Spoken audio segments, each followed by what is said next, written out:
یہ ہے مقبوضہ بلوچستان۔ آج پیر 14 اپریل سال 2025 ہے۔ بلوچستان ٹوڈے سے آج کے علاقائی خبروں کے ساتھ میں ہوں آپ کا میزبان الیاس بلوچ۔ موسیٰ خیل، جھاؤ اور پسنی سے پاکستانی فورسز ہاتھوں 3 افراد دیگری لاپتہ۔ ریاست کو بلوچستان کے مسائل سے دلچسپی نہیں ہے بلکہ اسے بلوچوں کے وجود سے مسئلہ ہے، اختر مینگل۔ بی وائی سی کے رہنما ڈاکٹر مہرنگ بلوچ دیگر کی گرفتاری، کریک ڈاؤن اور پولیس تشدد واقعات خلاف بلوچستان بھر میں احتجاجی مظاہرے کیے گئے۔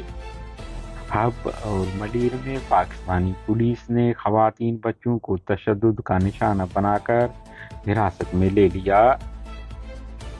پنجگور پولیس نے حق و تحریک کے رہنما ملا فرحت کو گرفتار کر لیا۔ ذرائع کے مطابق انہیں 3 MPO کے تحت حراست میں لیا گیا ہے۔